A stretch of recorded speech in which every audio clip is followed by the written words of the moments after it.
અને ખાસ ધ્યાન રાખવાનું, જો આપણી શક્તિ હોય તો પરમાત્માની આંગી હોય કે પરમાત્માની મહાપૂજા હોય, કોઈ પણ તુચ્છ નીચા દ્રવ્યથી કરવાની નહીં. આ શબ્દ ખાસ ધ્યાન રાખજો. ઊંચામાં ઊંચા દ્રવ્યથી કરો, તમે નહીં કરશો એ ચાલશે, પણ કોઈ તુચ્છ દ્રવ્યથી ક્યારે પણ પરમાત્માની આંગી કે પરમાત્માની મહાપૂજા થાય નહીં.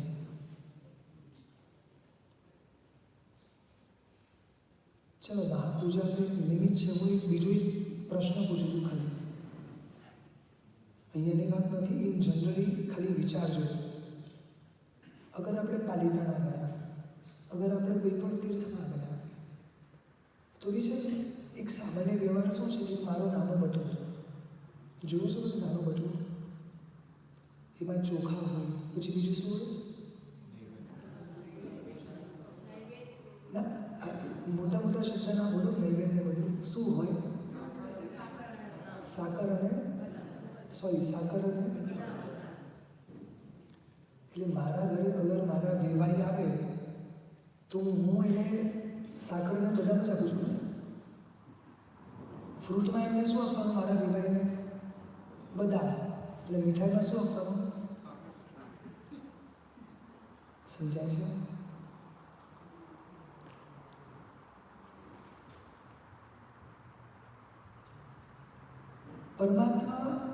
પરમાત્મા મેબી હજી લાગતા નથી, રાજા લાગતા નથી, મારા વેવાઈ કરતાં વધારે મોટા લાગતા નથી.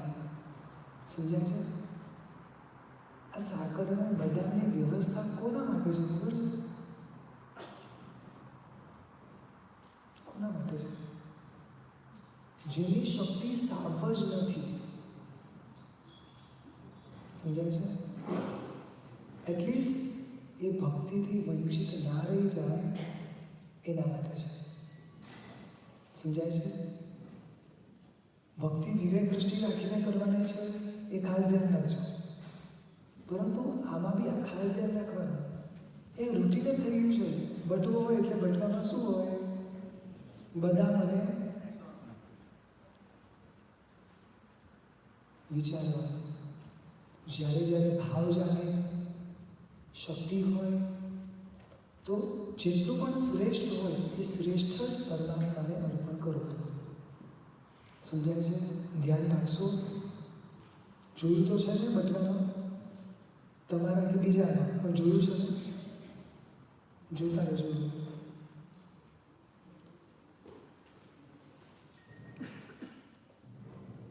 રાત્રિ જાગરણ વિશે આપણે વાત થઈ હતી ગઈકાલે.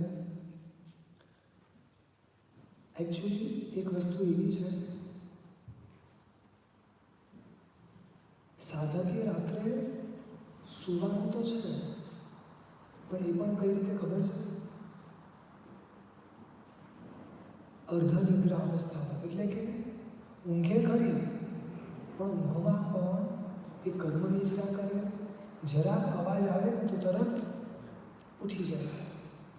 ઘણા તો ગમે એટલા અલાર્મ વાગે ને,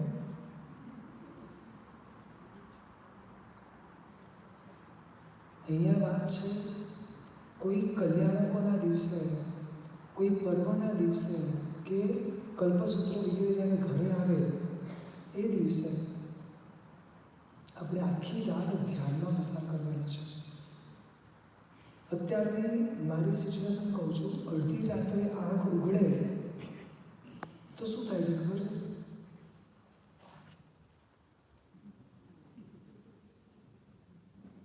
બરોબર ને? મારી વાત કરું છું, તમારું ચેક કરજો. તમે રાત્રે સૂતા પહેલાં બધું જ ચેક કરીને સૂતો તો કોનો મેસેજ આવ્યો છે, શું આવ્યું છે, છતાંય અગર આંખ ઉઘડે તો એક વાર તો આપણું મન કેવું છે સમજાય છે? આ જગ્યાએ સમણી ભગવાન તો શું કરે? અડધી રાત્રે અગર આંખ ઉઘડે ને, ઉપાસના કોર્નરમાં કાઉસરમાં ઉભા રહે છે.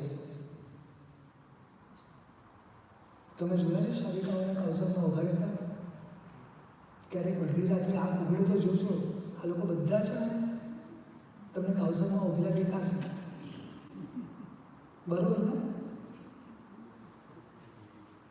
કોઈ હાર નથી પાડતું.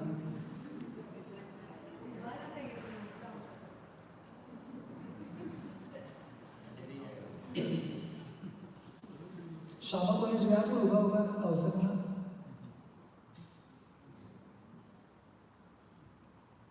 સુવાનું લેટ થઈ ગયું, ઉઠવાનું લેટ થઈ ગયું, સાધનાના સમયો નીકળી ગયા.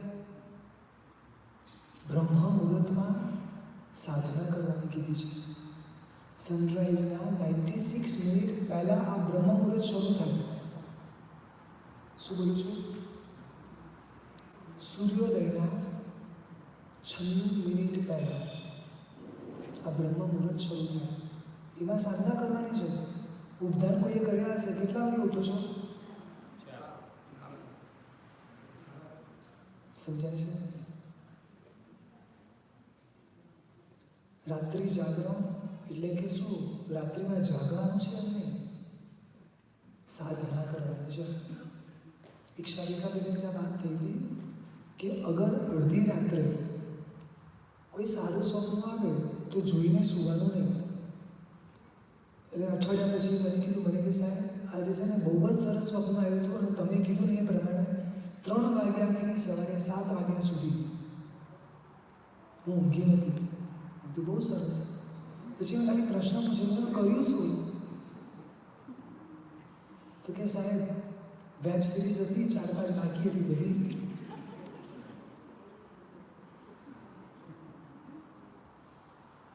આ રાત્રિ જાગરણ કહેવાય. આવું જોયું છે ક્યાંક? તમે સાંભળ્યું છે આવું ક્યાંક? આવું બને? આપણું મન ધર્મમાં સ્થિર કરવું, આ છે રાત્રિ જાગરણ.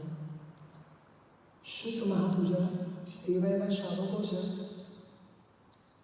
જેટલા પૈસા પોતાના દીકરા દીકરીના એજ્યુકેશન માટે વાપરે છે ને એટલા જ પૈસા આગમો શાસ્ત્રો લખાવવામાં અને સંભાળવામાં વાપરે છે. સમજાય છે?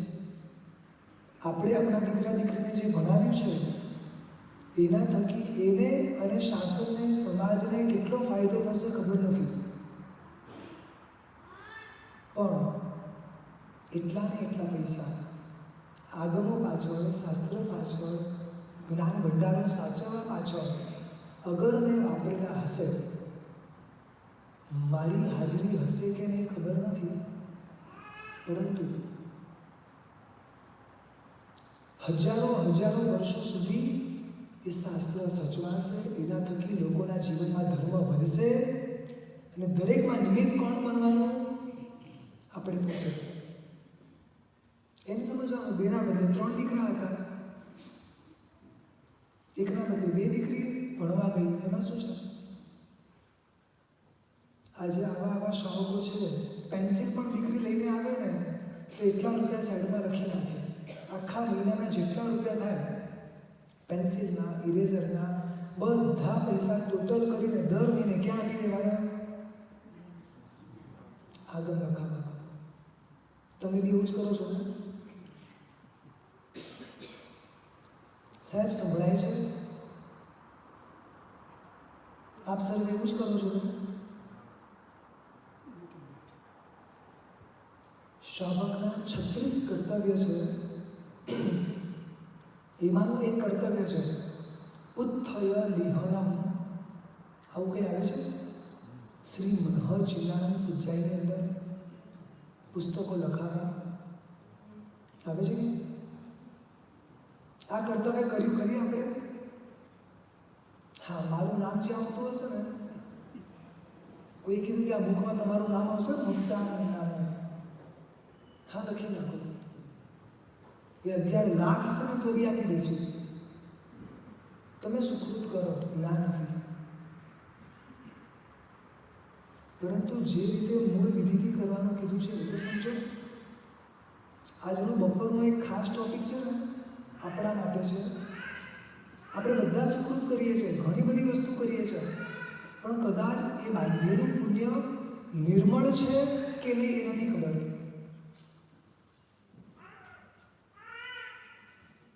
આપણને બધાને કોઈ ટીપ આપે આમ શેર બજારની તો કેવું સારું લાગે ને, આ શેર લઈ લો, હું આજે બપોર તમને ટીપ આપવાનો છું. કોઈને જોઈતી હોય તો આવજો.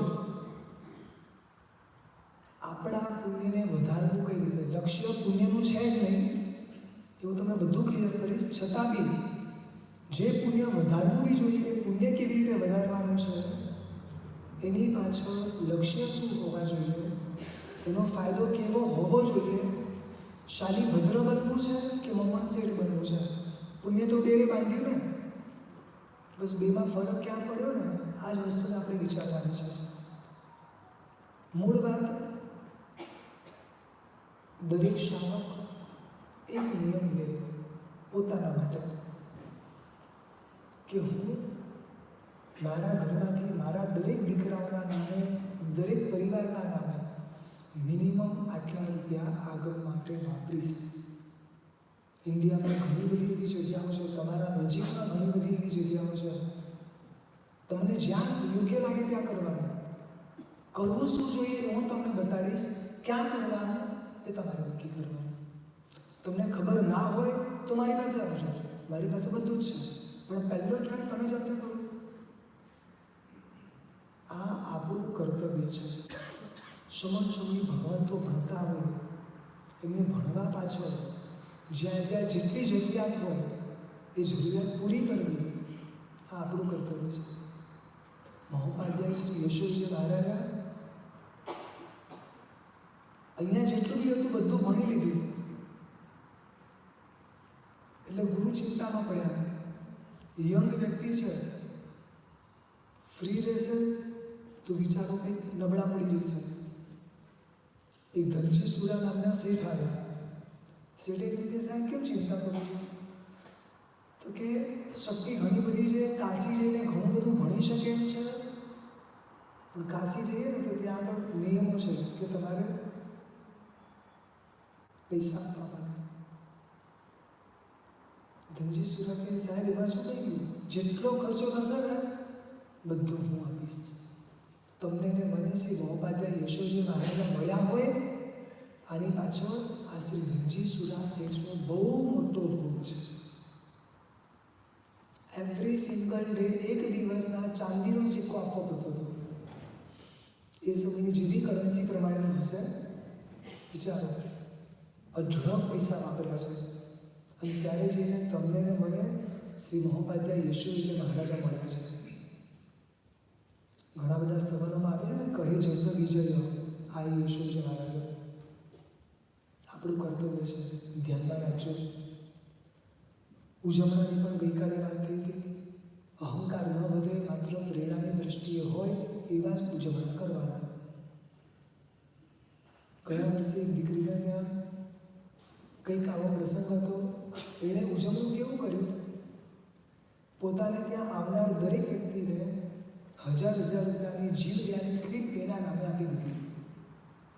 સમજાય છે કે ભાઈ મારે કોઈ એવી વસ્તુ આપવી નથી અને કોઈને કંઈ આપવાની ભાવના હોય તો આ જીવદયાનો ડબ્બો છે, તમે પૂરી શકો છો. સમજાય છે? ઉજવણું કેવું હોવું જોઈએ? કોઈક જીવને ધર્મમાં જોડે એવું. આપણા શ્રી સંઘમાં બી જીવદયાની બહુ મોટી ટીપ થાય છે. આ બહુ મોટું કાર્ય છે. ખાસ સર્વેને રિક્વેસ્ટ કરું છું, 2 મોટા ક્ષેત્ર છે આજના કાળમાં જ્યાં ખૂબ જ જરૂર છે. એક છે સાધર્મિકનું ક્ષેત્ર અને બીજું છે જીવદયાનું ક્ષેત્ર. આ 2 ક્ષેત્રમાં આપણું બેસ્ટ આપવાનું. કોઈ આપણને પૂછશે નહીં કે તમે આપ્યું કે ના આપ્યું, કોઈ આપણને કહેશે બી નહીં કે તમે આમ કરો. આપણી પોતાની જવાબદારી છે. શ્રી સંઘમાંથી જ્યાં જે રીતની જરૂરિયાત હોય છે દરેક પાંજરાપોળમાં પણ મૂકવામાં આવે છે. શ્રી સંઘ બધી જ જગ્યાએ બધી ઇન્કવાયરી કરી અને યોગ્ય બધી વસ્તુઓ કરતી હોય છે.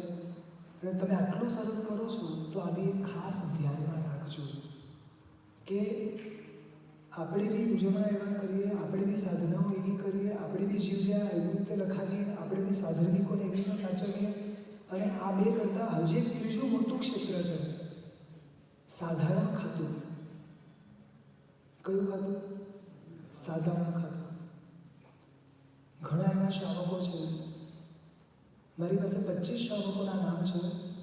એ 25 શ્રાવકોએ હમણાં સુધી મને 50 લાખ રૂપિયા આપી દે છે. દર પોઝિશન આવે ને એની પહેલાં 50 લાખ રૂપિયા આપી જાય.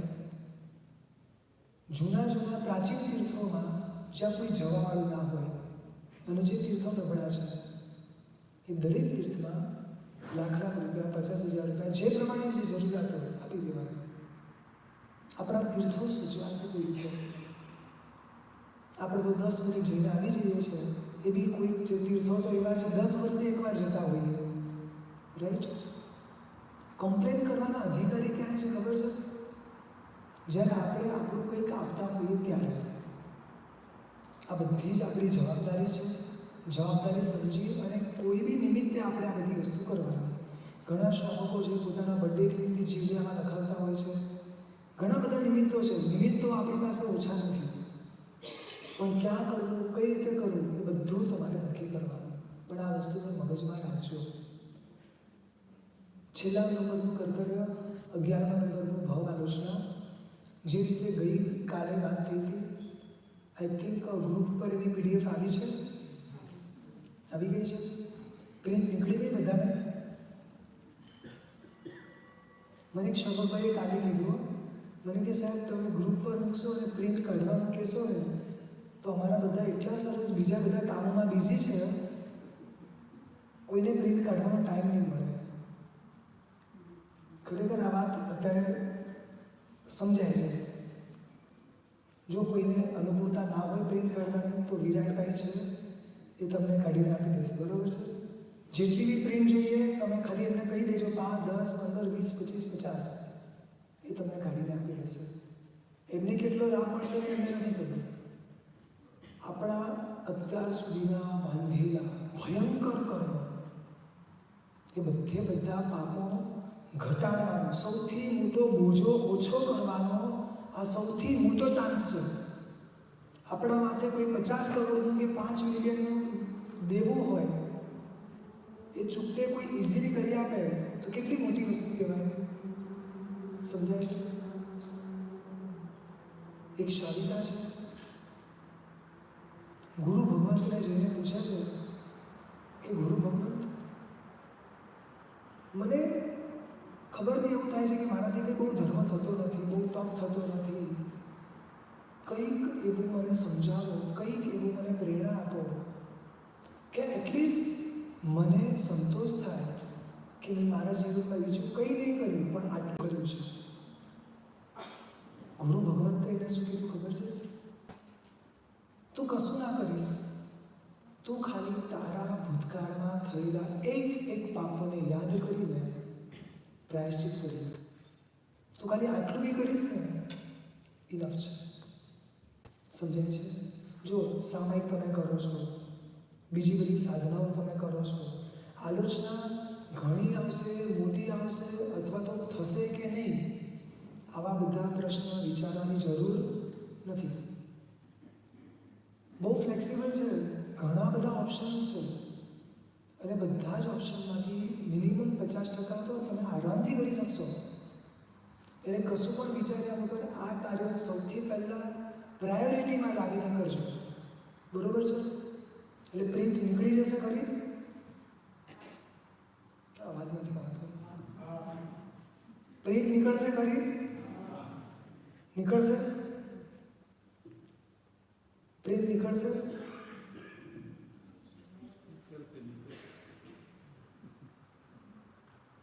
વિરાટભાઈ તમે 10 પ્રિન્ટ કાઢીને રાખજો, કોઈને બી જોઈએ તો વિરાટભાઈ તમને આપી દેશે. એ બપોરના પ્રવચનમાં ખાલી પૂછી લેશે કે નીકળી છે કે નહીં. ન નીકળી હોય તો અહીંયા પ્રભાવના સ્વરૂપે તમને આપતા જશે.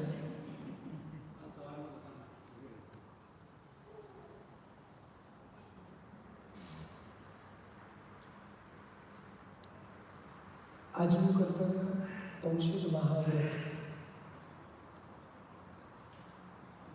વિરતિ શબ્દ એટલે અટકવું. વિરતિ શબ્દનો અર્થ શું છે? અટકવું. હું જેટલો પાપથી અટકું, આનું નામ વીરતી. મનીષા ભાઈ કે કેમ આપણે અટકવાનું? મારા પુણ્યથી મને મળ્યું છે, તો તમે મને વાપરવામાં ના કેમ પાડો છો? હું તમારા પુણ્ય, તમારા પૈસાથી ગાડીમાં ફરવા જાઉં છું, હું તમારા ઘરનું એસી વાપરું છું, હું કોઈના ઘરમાંથી ચોરી કરી વાપરું છું, હું કોના પુણ્યનું વાપરું છું? કોના પુણ્યનું વાપરું છું? અને આજે અવાજ ઓછો સંભળાય છે એવું છે. કોના પુણ્યનું વાપરું છું? તો પછી હું કેમ છોડું? હું ચોરી કરતો હોઉં, ગડબડ કરતો હોઉં તો બરાબર છે. મારા પુણ્યનું મારે વાપરવાનું છે, તો એમાં મારે અટકવાનું કેમ? બરોબર છે પ્રશ્ન? આપો જવાબ. હું કેમ અટકું? શેના માટે અટકું?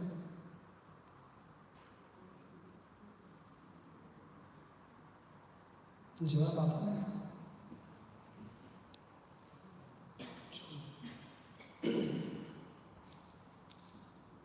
અટકવાનું શેના માટે છે? વર્તમાનમાં દેખાતું, પ્રેઝન્ટમાં દેખાતું જે બી સારું છે, એ મારા ભવિષ્યના દુઃખનું કારણ છે. એક નાનો આપું છું. આપણો દીકરો રસ્તામાંથી પસાર થઈ રહ્યો છે. એક નાનું વંશ આમ રસ્તામાં ચાલતું હતું. આપણા દીકરાનો પગ એના પર આવવાનો હતો અને આપણે એને અટકાવી દીધા. શું કર્યું એને? બરોબર છે? હવે મને આન્સર આપો કે આપણે કોને બચાવ્યા? આપણે કોને બચાવ્યા?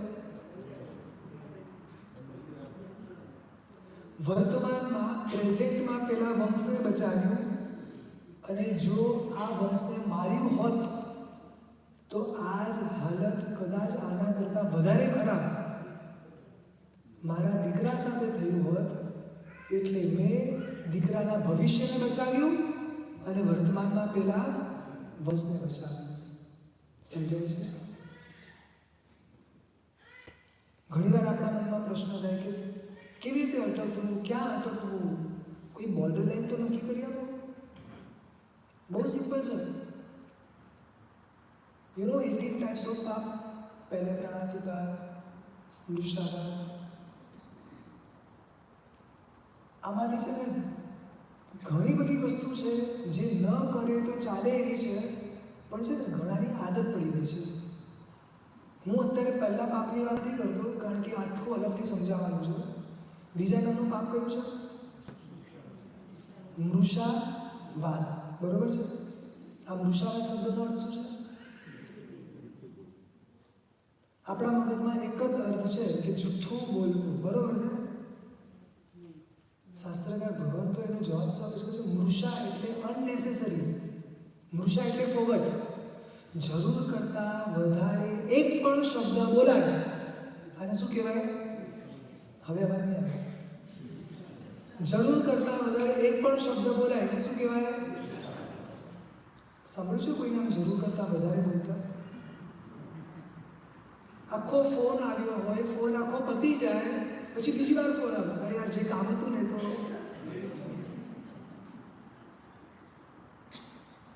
તો જે પહેલા 10 મિનિટ વાત થઈ એને શું કહેશો? કઈ સમજાય છે? જુઠ્ઠું બોલ્યા વગર ચાલે કે ના ચાલે? અચ્છા, આપણે કોઈ જુઠ્ઠું બોલતા નથી. કદાચ આપણે છે અંદર અંદર એક્સક્યુઝ આપીએ, ધંધામાં તો બોલવું જ પડે. અમુક જગ્યાએ તો પછી બધું સાવ સાચું ના બોલાય. બરોબર ને? એક વસ્તુ શાંતિથી સમજો. જૂઠું બોલ્યાથી જે મળશે એ કેટલું ટકશે?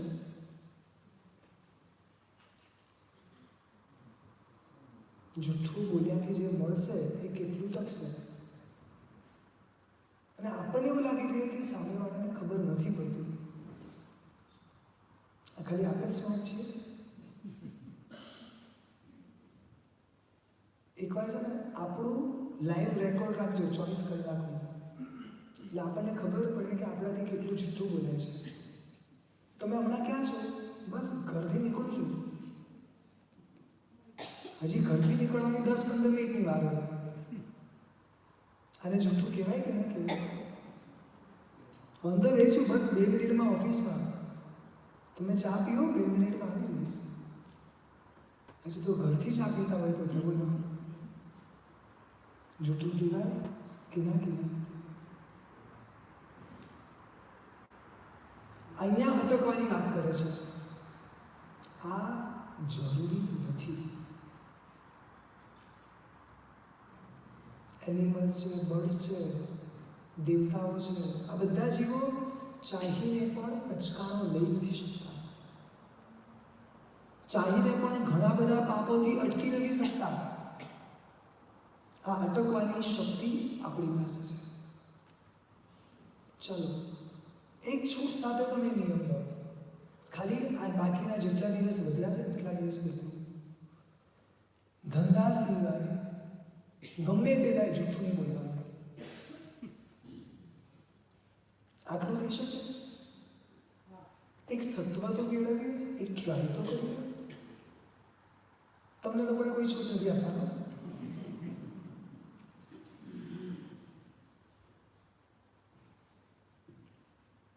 શું ફરક પડે છે? નહીં બોલવાનું. પૌષધ જ્યારે લેશું ત્યારે, પૌષધ જ્યારે થશે ત્યારે, પણ એ પૌષધમાં જે અટકવાનું કીધું છે, શ્રાવક તરીકે જે અટકવાનું કીધું છે, એની પ્રેક્ટિસ તો કરીએ. આ 8 દિવસ એવું લાગશે તો હું બોલીશ નહીં. બસ તમને ઇઝીએસ્ટ ઓપ્શન આપી દઉં છું, બોલવાનું નહીં. કોઈ કે ડ્રેસ જોડે એટલા સરસ વખાણ કરે એટલે આનો ભાવ છે ને ડબલ થઈ ગયો. લાઈથી કોઈ નાની દુકાનમાંથી ડિઝાઇનર પાસે બનાવે છે. આને જૂઠું કહેવાય કે ના કહેવાય?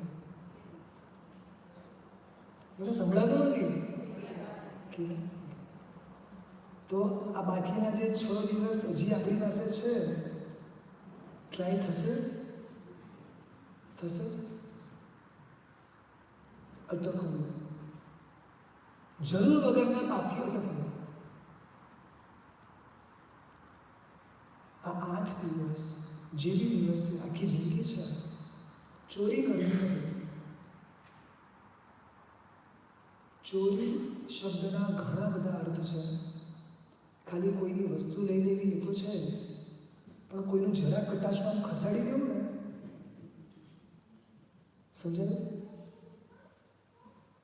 કોઈ કે ખુરશી એની ગોઠવેલી હતી, એ ખુરશીને સાઈડમાં કરીને આપણી ખુરશી ગોઠવી દેવી અને ચોરી કહેવાય? કહેવાય કે ના કહેવાય? તો આવી કોઈ ચોરી આ 8 દિવસ નહીં થાય ને? થશે કે નહીં થાય? થતી નથી ને? બહુ સરસ. કોઈ 2 જણ વાત કરે છે ને પાછળ ઊભો રહીને હું સાંભળું,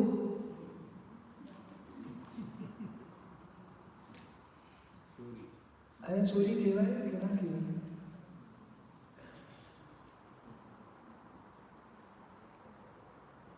કોઈકના ફોનમાં હું જોઉં કે શું વાંચે છે, શું જોવે છે.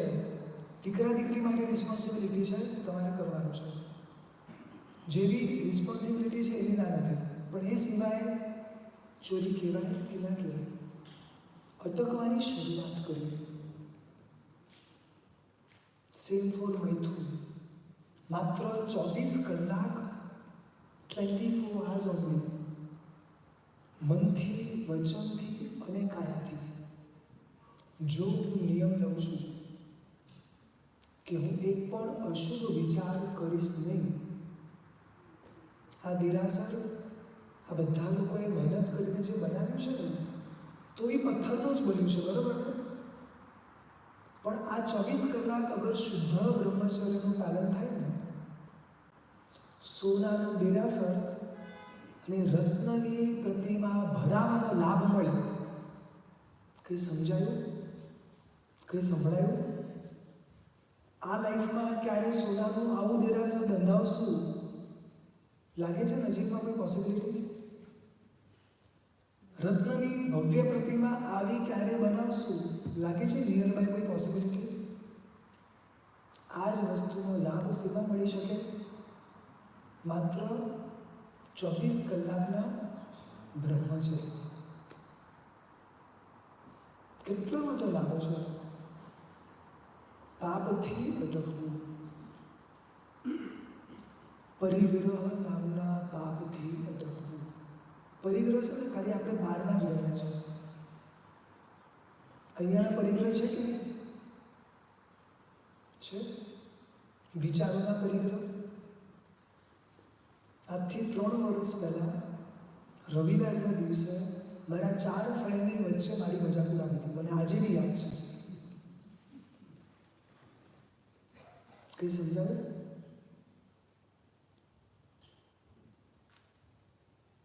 એક શાલિકા બેન કે આ લર્ન કરું છું પણ યાદ જ નથી રહેતું, યાદ જ નથી રહેતું. આવું યાદ નથી રહેતું, પણ આ બધું દિવસ સાથે, સમય સાથે, કયા સંજોગોમાં શું બોલાયું, word to word, copy to copy. કોઈને યાદ છે? નથી ને આવું બધું? આવો કોઈ પરિગ્રહ લઈને બેઠા નથી ને?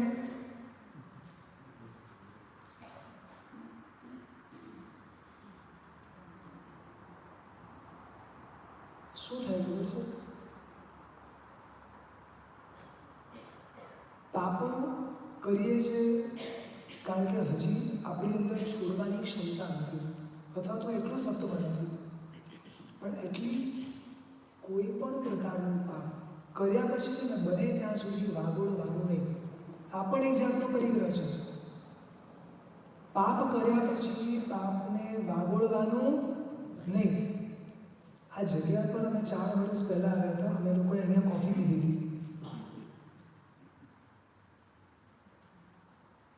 સમજાય છે? ભૂતકાળમાં કરેલું પાપ એનો પરિગ્રહ હજી છે અહીંયા, એ વિચારોમાં છે. પાપ તો કદાચ એક જ ક્ષણ, પણ પાપ કર્યા પછી એના વિચારો. સમજાય છે? એક પ્રયાસ કરીએ. આ બાકીના જે દિવસો છે એમાં એક પણ પાપને વાગોળવું નથી, એક પણ પાપને યાદ કરવું નથી. સ્પેશિયલી નજીકના કોઈના શબ્દ કે કોઈના વ્યવહારો. બધા પરિગ્રહને મારે પાલિતાણા ચડવું છે. આખી બેગ એટલી ભારે છે. ઇઝીલી ચડવું હોય તો ઓપ્શન શું છે? ભાર ઓછો કરીશ તો જલ્દી ચડી શકીશ ને? કે સમજાય છે? આ જેટલો પણ અહીંયા ભાર ભરેલો છે ને, એ બધો ભાર જરા મૂકી દો સાઈડમાં. ફટાફટ ચડી જઈશું. શુભ ભાવ આવતા કેમ નથી? આટલા સામાયિક કરીએ છીએ, આટલું સાંભળીએ છીએ, આટલું સમજીએ છીએ, છતાં શુભ ભાવ લાંબા આવતા કેમ નથી? જગ્યા રાખી છે કે શુભ ભાવને આવવાની? એટલો બધો ફોર્સ છે અશુભ ભાવોનો, અશુભ વિચારોનો, જગ્યા જ નથી. એક ગ્લાસની અંદર પાણી આવ્યું, એકદમ કચરાવાળું. મેં પેલા ભાઈને કીધું, જુઓ સાહેબ, પાણીમાં જુઓ કચરો છે. મને ભાઈએ કહ્યું કે સાહેબ, કચરો પાણીમાં નથી, કચરો શેમાં છે? તમારા ગ્લાસમાં છે. નહીં સમજાયું? મારી ક્યાંક જડતા, મારો ક્યાંક ઈગો, મારી કોઈક એવી વસ્તુ જેના કારણે સામેવાળાના વ્યવહારો, વિચારો મને ખોટા અને ખરાબ લાગે. સમજાય છે? સામેવાળો ખોટો છે નથી એ નક્કી કરવાની જવાબદારી મારી છે જ નહીં. એ સામેવાળો મને કેવો લાગે છે એ વિચારવાની જવાબદારી મારી છે. સમજાય છે? એટલે ખાસ આ પરિગ્રહ નામના દોષથી બચવાનો પ્રયાસ કરજો. જેવા બધા અહીંયાથી હમણાં નીકળે ને તો બધો પરિગ્રહ અહીંયા મૂકીને જશો ને? હા કે ના?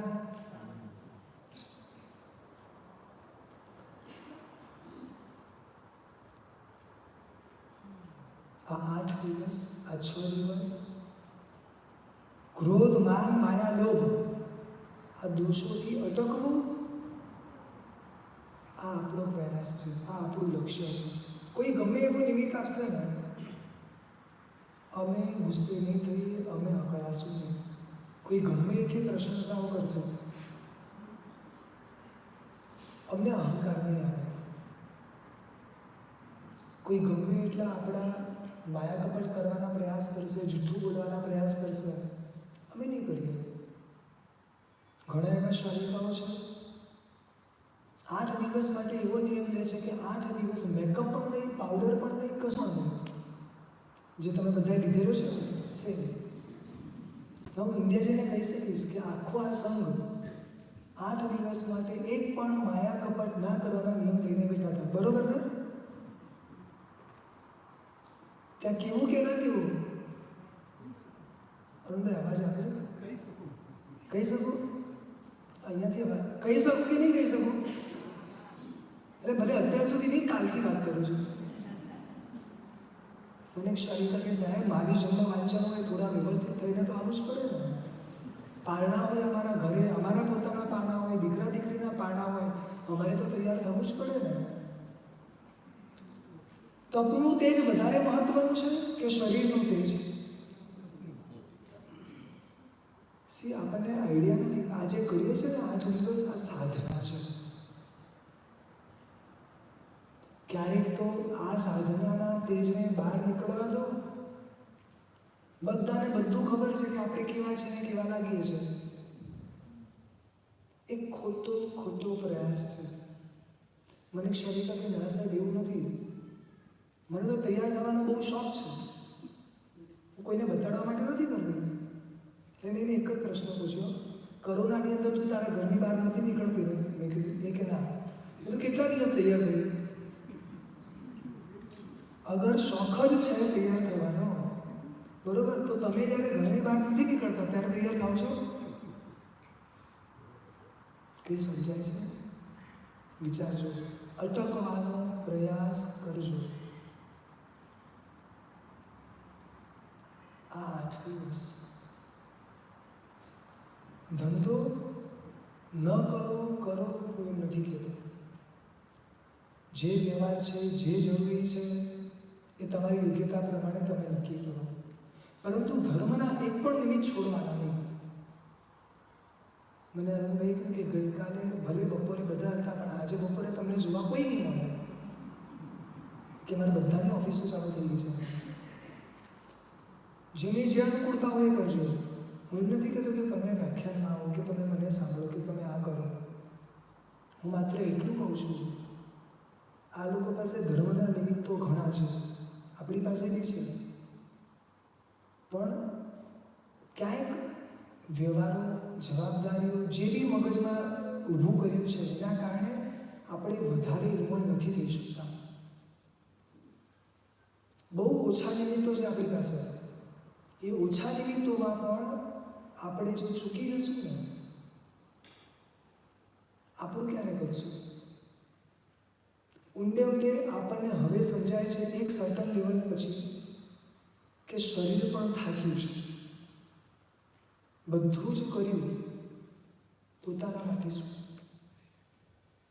કોઈ ફોર્સ નથી. એક પ્રયાસ કરજો. વાત માત્ર બપોરના વ્યાખ્યાન નથી, વાત દરેકે દરેક ધર્મના નિમિત્તોનો છે. એક પણ સિંગલ પણ ધર્મનું નિમિત્ત આપણે છોડવાનું નહીં. કારણ કે આ સિવાય આપણે કંઈ બીજો વિશેષ ધર્મ કરીએ છીએ? નથી કરતા. એક ધર્મનું નિમિત્ત મળવું ને એને પણ પુણ્યનો ઉદય કહેવાય, ખબર છે? તમારું પુણ્ય હોય તો તમને વાંચવામાં આવે કે આજે સાંજે 8:30 વાગે ભક્તિ છે. બાકી પુણ્ય ના હોય ને તો આખું પતી જાય ને પછી તમને ખબર પડે, ઓ આજે બપોરે હતું કે ખ્યાલ, ઓ 4 થી 5નું સેશન હતું, ખબર જ નથી. સિરિયસલી કહું છું, પુણ્ય હશે તો તમને વંચાશે, પુણ્ય હશે તો તમને ખબર પડશે. પુણ્ય નહીં હોય ને તો પતી ગયા પછી જ ખબર પડશે, અથવા ખબર નહીં પડે કે શું હતું ને શું હતું. એક પણ સિંગલ નિમિત્ત ધર્મનું છોડવાનું નહીં. વાંચવાનું હોય, સાંભળવાનું હોય, પ્રતિક્રમણાદિક હોય, જિનાલયની કોઈ બી ક્રિયા હોય કે સંઘની કોઈ પણ એક્ટિવિટીઝ હોય, એક પ્રયાસ કરવો છે કે થોડું જે બહારનો પરિગ્રહ છે, બહારના ધંધા છે, બહારના વ્યવહાર છે, થોડા એને અટકાવી એ પરિગ્રહને ઓછા કરી ધર્મને પોતાની અંદર સમાવવાનો પ્રયાસ કરીએ. આ 8 દિવસ માટે અગર હું કોઈની નિંદા ના કરું તો આ પણ એક અટકવું છે. આ 8 દિવસ હું ચાડી ચૂડી ના કરું ને, આ પણ એક પ્રકારનું વીરતી છે. આ બધી જ અલગ અલગ પ્રકારની વીરતી એક સમયમાં થાય. શેમાં થાય? સમય. સામાન્ય વય જૂથો એની અંદર એક લાઈન આવે છે, સમણો ઈવ સારો. બોલો, આનો અર્થ શું છે?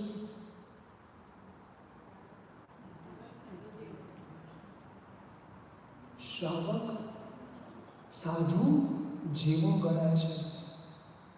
અહીંયા જેટલા પણ બેઠા છે બધા સાધુ જેવા છે, કારણ કે સાધુ ભગવાન જે પાપ નથી કરતા. આ 48 મિનિટ આ શ્રાવકો કે શ્રાવિકાઓ આ પાપ કરતા નથી. સમજાય છે? આ સામાયિક કરવાનો સૌથી મોટો બેનિફિટ શું ખબર છે? આપણે બેનિફિટ વગર તો સમજતા જ નથી ને, કારણ કે ધંધાની લેંગ્વેજ જ સમજાય છે. સામાન્ય વયજૂથો સૂત્રમાં સ્ટેટમેન્ટ આપ્યું છે. બીજી લાઈન શું છે? છિન્નહી. આ સામાયિક કરવાનો સૌથી મોટો ઇન્સ્ટન્ટ ફાયદો શું? અશુભ કર્મનો નાશ થાય છે. એક શ્રાવકનું ફેમિલી છે, એમના ઘરમાં પહેલેથી નિયમો છે, રોજ કમ્પલસરી દરેકે એક સામાયિક કરવા. જેમ તમારા બધાના ઘરમાં નિયમ છે. મને શ્રાવિકા કે અમે કરીએ ને તો ઘણું છે, અમને કરવા દે તોય ઘણું છે. નાનકડો દીકરો છે, એના મનમાં પણ કેવી શ્રદ્ધા છે ખબર છે? એક દિવસની વાત છે, મેં જોયેલું છે, માથું દુખવા આવ્યું નાનકડા દીકરાને. સામાયિક બેસી ગયો. બામ જે કામ કરશે, ગોળી જે કામ કરશે એના કરતા વધારે આ કામ કરશે. શું શ્રદ્ધા છે, વિચાર તો કરો. અશુભ કર્મના ઉદય આવે તરત આપણે ડિપ્રેસ થઈ જઈએ છીએ, ડિસ્ટર્બ થઈ જઈએ છીએ. આ સામાયિક કરી દો. કદાચ શરૂઆતના બેઝનો આ સ્વાર્થ છે, માનું છું. શ્રદ્ધા વધારવા માટે કોઈક એક નિમિત્ત જરૂરી છે. પછી તો જેમ જેમ ધર્મ સમજાશે ને, આ બધા સ્વાર્થ પણ ક્યાંય નીકળી જશે. સમજાય છે? એક નિયમ રાખવાનો કે મારે સામાયિક કરવું છે. અહીંયા આમ બી એટલું સરસ દાદાની કૃપાથી, તમારા પુણ્યથી એવા ક્લાઇમેટ છે કે કોઈને ગરમી લાગે એવી છે જ નહીં. અને આરામથી આ બધા કલાકથી ઉપર બેસું છું. તો શું આપણે સામાયિક ના કરી શકીએ? અહીંયા બેઠેલી બધી શ્રાવિકાઓ સામાયિક લઈને બેઠી છે ને, પૂછો હે ને? બધાની સામાયિક છે ને 90% ઉપર ઓલમોસ્ટ. આપણે બી કરી શકીએ છીએ. ધર્મ ખાલી કરાવવાનો છે કે કરવાનો બી છે? મારા માટે બી વાત છે, કરવાનું છે કે કરવાનું છે, પોતે બી તો કરવાનું છે. એક ટ્રાય કરવાનો. કેટલા બધા પાપોથી અટકવાનો બહુ મોટો અવસર છે. આ સામાયિકથી એક સ્ટેપ આગળ વધીને લોકો કહે છે કે દેશા બધા શીખ. મિનિમમ એ દિવસે એકાશો કરવાનો. મિનિમમ બોલું છો, ધ્યાન રાખજો. 2 ટાઈમ પ્રતિક્રમણ કરો અને આખા દિવસમાં 8 સમ. ટાઈમ થોડો વધશે, બહુ નહીં વધે, કારણ કે આ રીતે ગણતરી કરશો તો લગભગ 9-9.5 કલાક તો તમારા. અહીંયા બધા કરો છો દેશામાં બેસી થઈ શકે. એક દિવસ મનમાં નક્કી તો કરો, આરામથી થઈ શકે. એક જ દિવસ કહું છું, હું રોજ નથી કહેતો. કોઈ એક દિવસ નક્કી કરો બધા જ સાથે, અહીંયા દેશાવાસી કરો. આપણા જીવનના આટલા બધા કલાકો એક સાથે વીરતીમાં, પચકારમાં, દેવતાઓ આટલું બધું સુખ ભોગવે છે, આટલા લાંબા આયુષ્ય ભોગવે છે, છતાં એ પચકારમાં નથી રહી શકતો. આપણે તો ટ્રાય કરીએ.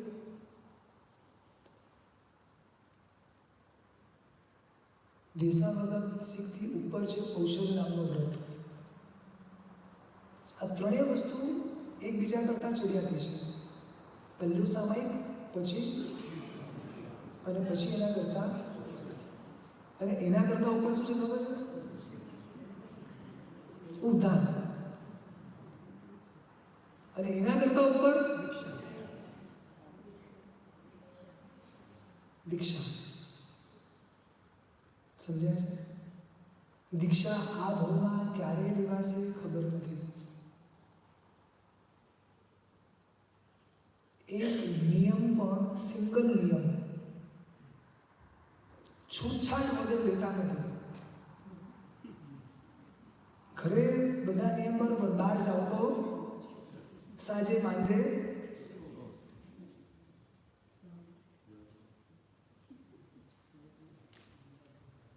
ઘણા એવા શાવકો છે, ગમે તે થાય એક નિયમ તો લાઈફમાં સ્ટ્રોંગલી પાળે છે.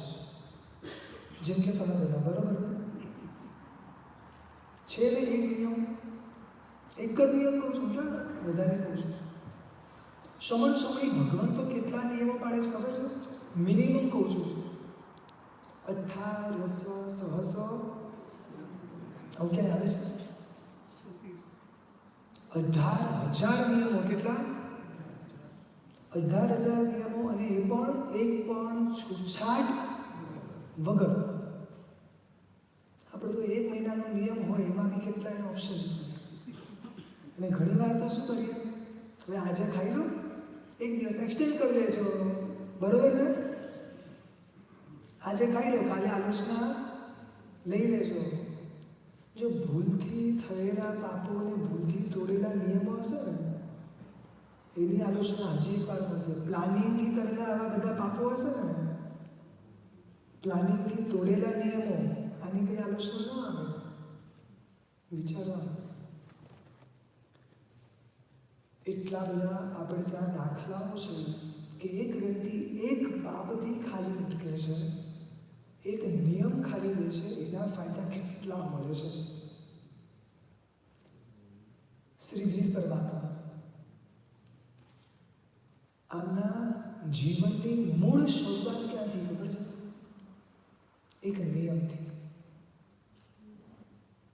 જે ધર્મ પામ્યા પહેલાની અવસ્થા કહું છું, સમજાય છે? એમને તો ખબર બી નથી, પણ એક નિયમ લીધેલો છે, કોઈને ખવડાવીને પછી જ ખાવા. શ્રી વીર પરમાત્માનો પહેલો ભાવ છે. કયો ભાવ છે? પહેલો ભાવ. નૈસાદ નામનો ભાવ. રાજાનો એક સ્પેશિયલ માણસ છે, રાજા એને બધા કામ સોંપે. એટલે રાજાએ એક કામ સોંપ્યું, જંગલમાં જવાનું, લાકડાઓ કાપવાના અને રાજાને આપવાના. એણે પોતાની આખી ટીમ ઊભી કરી, ગયા, આખો દિવસ લાકડા કાપ્યા, બપોરનો સમય થયો જમવાનો, માણસો બોલાવા આવ્યા, સાહેબ જમવા પધારો, કારણ કે હેડ તો એ છે. નિયમ શું હતો? બધાને જમાડીને, બરોબર? બોલો આ નિયમમાં એ ટાઈમે આપણે હોત તો શું કરો? હું હોત તો શું કરો? બધાને જમાડીને જમવાનું છે, આટલા બધા છે, કોઈને બી આપી દો.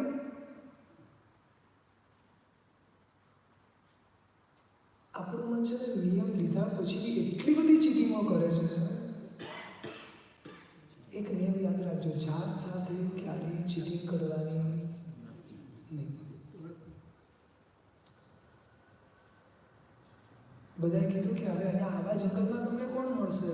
તો કે નહીં મળે તો કંઈ વાંધો નહીં. આટલા વર્ષોથી જે નિયમ પાડ્યો છે એક દિવસમાં હું તોડી દઉં. અને તમે બિલીવ નહીં કરો, એક નિયમનો પ્રભાવ, એક શ્રવણ ભગવંતનું આખું ગ્રુપ પસાર થઈ રહ્યું છે. આ બધું નિયતિમાં એવી રીતે ગોઠવાઈ જાય, એમાંથી એક શ્રવણ ભગવંત છૂટા પડ્યા. કોઇન્સિડન્સ? આ બધું એક નિયમના પ્રભાવની વાત કરું છું. એ નિયમના પ્રભાવે એ શ્રવણ ભગવંત ત્યાં જ એમને મળ્યા. એ નિયમના પ્રભાવે એ અમને વળાવે છે. એ નિયમના પ્રભાવે વાપર્યા પછી એક સંસ્કાર છે, ખાનદાની છે.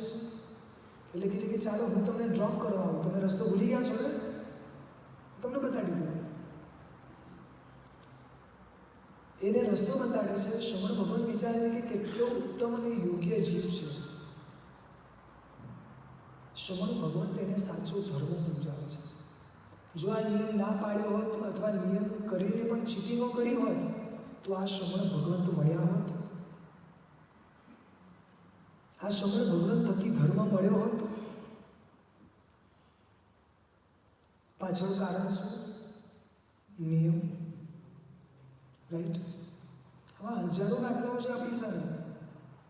એક નિયમ તો એવો પાડીએ કે જિંદગીના છેલ્લા શ્વાસ સુધી એ નિયમ તોડવાનો નહીં. છે એવા કોઈ નિયમો? અરે તમને જે લાગે ને એવા નિયમો લો. તમને સારો એવું લાગે ને કે હું ખાલી એક નૌકાર બનીને ખાઈશ, કઈ વાંધો નહીં, એ લો. પણ એવો લો, એક નિયમ આખી જિંદગી બદલી નાખશે. કારણ કે આ નિયમ લેવાની શક્તિ ન નરકમાં છે ન દેવમાં છે. નિયમ પાપને પણ ઓછું કરશે. નિયમ સારા નિમિત્તોને આપણી આજુબાજુ ઊભા કરી દેશે. નિયમ આપણને પોતાને કંટ્રોલમાં લાવી દેશે. કરશું એવું કંઈ? વિચારશું એવું કંઈ? આમ બી અડધા ઉપર અહીંયા એવા બેઠા છે કે અડધી જિંદગી તો પૂરી થઈ ગઈ છે. કદાચ એ નથી ખબર કે અડધી બાકી છે. એક સંતોષ સાથે જવાનું તો મારે બી છે, પણ એક સંતોષ તો હોવો જોઈએ ને કે મેં બીજું કંઈ નહીં પણ આ એક નિયમ છે, લાઈફ ટાઈમ પાડ્યો છે. કંઈક એવું વિચારવાનું. આપણને ઘણી વાર થાય, આપણે છે ને ધર્મ કરી લઈએ છીએ એટલે આપણે કંઈ નિયમો લેવાની જરૂર નથી. તો હું તમને ખાસ આવી વસ્તુ સમજાવું.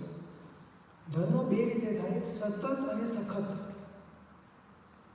આપણે છે ને જ્યારે કરવા બેસીએ ત્યારે પૂરેપૂરો ધર્મ કરીએ, બરોબર ને? આ 8 દિવસ કેવા કોઈ આપણને જોવે તો આમ લાગે પ્યોર જૈન છે. જેવા 8 દિવસ પછી ને કદાચ મારે કોઈ જોવા પડે ને, ન કપડા પરથી ખબર પડે, ન ખાવા પરથી ખબર પડે, સમજી ગયા ને? મને શાળીના કે સાહેબ બેવ બેલેન્સ કરવાનું, થોડું અહીંયા કરવાનું, થોડું અહીંયા કરવાનું. આવું સાંભળ્યું છે કોઈને બોલતા? મેં તો છે ને ઘણા બધાને સાંભળ્યા છે આવી રીતે. ઘણું બધું સાંભળવા મળ્યા કે બેવ બેલેન્સ કરવું પડે. આ ટાઈમે અહીંયાનું કરવાનું, આ ટાઈમે અહીંયાનું કરવાનું. કોઈને ખરાબ ના લાગવું જોઈએ. હા, આવું પાછું કેવું. મને કે સાહેબ આપણે છે ને ઘણી વાર પોતાની ઈચ્છા ના હોય પણ હવે શું છે, હસબન્ડને હોય તો જવું પડે. એક સાચી વસ્તુ કહું, વી આર વેરી સ્માર્ટ. જ્યારે નથી જવું ને ત્યારે ગમે તે બહાના કાઢીને નથી જ જતા. અને જો જવું હોય ને તો કોઈકના નામે જઈએ છીએ. ખબર છે આવી પાચમ છે આટલી મોટી સંવત્સરી પછીની, ન જ ખાવું જોઈએ, પણ અમે બધાને હતું એટલે અમે ખાધું. પણ તમને કોણે ફોર્સ કર્યો ખાવાનું? સમજાય છે? એક તો નિયમો તોડવાના, પ્રભુની આજ્ઞાઓ તોડવાની, એમાંય પાછું નિમિત્ત કોઈકને બનાવવાનું. શાંતિથી વિચારજો. એક પ્રયાસ કરીએ પાપથી અટકવાનો, એક પ્રયાસ કરીએ દુઃખથી અટકવાનો. જો દુઃખ કોઈને જોઈતું નથી, કોઈને જોઈએ છે પણ દુઃખથી કોઈને અટકવું બી નથી. દુઃખથી એટલે પાપથી. મારા કરેલા પાપ મને દુઃખ આપશે. ઘણી વાર આપણે એવું સાંભળીએ કે પાપ પાપ શબ્દ સાંભળી લે છે ને, મગજ હવે એવું થઈ ગયું છે કે કોઈ બી બોલે ને આ પાપ છે તે આપણે જતા નથી હવે. બરોબર ને? કારણ કે નાનપણથી અત્યાર સુધી રોજ આ જ સાંભળ્યું છે, આમ નહીં કરવાનું પાપ લાગશે, આમ નહીં કરવાનું પાપ લાગશે, એટલે છે ને હવે સાંભળવાનું બંધ કરી દીધું. બરોબર ને? એકચ્યુઅલી છે ને આ પાપ શબ્દને આપણે ક્લિયરલી સમજ્યો જ નથી. પાપ એટલે સિમ્પલ છે, જેના થકી ડાયરેક્ટલી ઇનડાયરેક્ટલી મને અને સામેવાળાને દુઃખ થાય, આનું નામ પાપ. હું મારી જાતને દુઃખી કરવાનો ક્યારે વિચાર કરીશ? માનવતા ધર્મ બહુ વધ્યો છે ને હમણાં. હા, એટલા સરસ શબ્દ લોકો વાપરે છે એનો સમજાય કે આપણે સામે બોલી જ ના શકીએ. સર અમે તો એટલું બધું માનવતા કરીએ છીએ. ભાઈ આ માનવતા નથી. જાતને દુઃખી કરવું, ઇનડાયરેક્ટલી બીજાને દુઃખી કરવું, આ માનવતા નથી. માનવતાની વ્યાખ્યા એટલી ટૂંકી કરી દીધી છે. માનવતા બધી જગ્યાએ હોય, સમાન હોય. બસ આના માટે થોડા વિચારતા થઈ જાઓ, ખ્યાલ આવે છે? પાપથી અટકવું, આનું નામ વીરતી. કઈ અંશે પાપથી અટકી શકશું તો આને કહેવાશે દેશવીરતી, અને સર્વથા પાપથી અટકી શકશું તો આને કહેવાશે સર્વવીરતી. એક લક્ષ્ય રાખવાનું કે આ જીવનનો છેલ્લો શ્વાસ પૂરો થાય ને એની પહેલાં આ દેશ અને આ વેશ મારે નથી જોઈતો. શું બોલું છું? મારા જીવનના છેલ્લા શ્વાસમાં હું મારા દેશમાં અને મારા પ્રભુના દેશમાં ન રાખી શકીએ. લેવાનું નથી કહેતો, ભાવના તો રાખીએ કે ન રાખીએ? માત્ર ખાવા માટે કરીને, માત્ર ખાવા માટે કરીને શરૂઆતની ભૂમિકાવાળો જીવ દીક્ષા લે છે. રાઈટ? લક્ષ્ય એ ટાઈમે એના મગજમાં શું હતું? જો આ દીક્ષા લેવાથી ખાવાનું મળતું હોય તો દીક્ષા લેવા તૈયાર છો. એણે દીક્ષા લીધી. દીક્ષા લીધા પછી પહેલી વાર આટલું પ્યોર ખાવાનું દેખાયું છે. કારણ કે અત્યાર સુધી વધેલું, બળેલું, સડેલું, એઠું આવું જ ખાવાનું ખાધું છે. પહેલી વાર ગરમ ગરમ પ્યોર, સારામાં સારું ઉત્તમ ભોજન એની સામે છે. એટલું બધું ખાધું, ઓવર થઈ ગયું, અજીર્ણ થઈ ગયું, રોગિષ્ટ બન્યા, ઘણા બધા પ્રોબ્લેમ્સ થયા, માન આંખ ઉઘડે છે. જોડે છે તો જે શેઠિયાઓ એમને લાત મારીને બહાર કાઢતા એ બધા જ એમની સેવા કરે છે. એક ક્ષણ માટે સંયમ જીવન પ્રત્યેનો થયેલો અહોભાવ, માત્ર અહોભાવ લીધી છે ત્યારે કોઈ એવા અહોભાવ નથી. પણ જ્યારે પ્રસંગ આવો બને છે ત્યારે જે અહોભાવ જાગે છે, આ અહોભાવનું ફળ શું? સામાન્ય ફળ બતાડું છું. જન્મતાની સાથે બીજા ભાવની અંદર રાજ્ય, જન્મતાની સાથે સાંભળ્યું છે આજ સુધી કોઈનું? જન્મતાની સાથે રાજ્ય, રાજા સંપ્રતિ, 1.25 લાખ જિનાલયો અને 1.25 કરોડ પ્રતિમાઓ ભરાવનાર આ એક વ્યક્તિ શેના માટે દીક્ષા લીધી હતી? તો આપણું ફરીથી લક્ષ્ય શું છે કે મારો વેશ એટલે કે પરમાત્માનો વેશ એ જ મારો છેલ્લો વેશ હોય અને મારો પોતાનો દેશ. જો આ કપડામાં જશું ને તો લોકો સુવાડીને લઈ જશે, સમજાય? અને સાધુ ભગવંતના કપડામાં જશું ને, સમજાય છે? આ કપડામાં જશું ને તો આપણા નજીકના ખાલી રિલેટિવ જ આવશે, જેમાંથી અડધા તો વિચારતો હશે સારું થયું, ઝાડ ગરમી જગ્યા થઈ. અને જો એ કપડામાં જશું ને આખો શ્રી સંઘ આવશે. એ દેહ દર્શનીય બની જશે, એ દેહ પૂજનીય બની જશે. બહુ સિમ્પલ છે, વિચારો તો ખરી. આ ભાવમાં સૌથી એક્સ્ટ્રીમ લેવલ જે છે આ છે. છેલ્લો એક પોઈન્ટ કહીને પૂર્ણ કરું છું. આપણા બધાનું એક લક્ષ્ય હોય છે ને કે દુનિયામાં જે બેસ્ટ છે મારે લેવું છે. ઘણાને એક હોય છે કે દુનિયામાં જે બેસ્ટ છે ને બધું જ ખાઈ લેવું છે, બધું જ ફરી લેવું છે. તો આ માનવ માટે સૌથી શ્રેષ્ઠ શું છે ખબર છે? સંયમ જીવન. સંયમ જીવન અગર લીધું તો આ માનવ જીવન સફળ. એટલે તમે બાહ્ય દ્રષ્ટિમાં બધી જગ્યાએ ટોપ પર પહોંચી ગયા છો ને, ધંધો હોય, વ્યવહાર હોય, બધું જ હોય. હવે આનું લક્ષ્ય રાખવાનું છે. ક્યારે લેવાશે ખબર નથી, પણ એક લક્ષ્યમાં રાખીએ કે પરમાત્મા આ જીવનના છેલ્લા શ્વાસે હું તારા દેશમાં અને તારા દેશમાં. હું એ નથી કહેતો કે આ દેશ ખરાબ છે કે આ દેશ ખરાબ છે, પણ એટલું ખબર છે કે એ દેશ અને એ દેશ એનાથી ચડિયાતો કોઈ દેશ નથી, એનાથી ચડિયાતો કોઈ દેશ નથી. લક્ષ્ય રાખજો, પ્રભુની આજ્ઞા વિરુદ્ધ કંઈ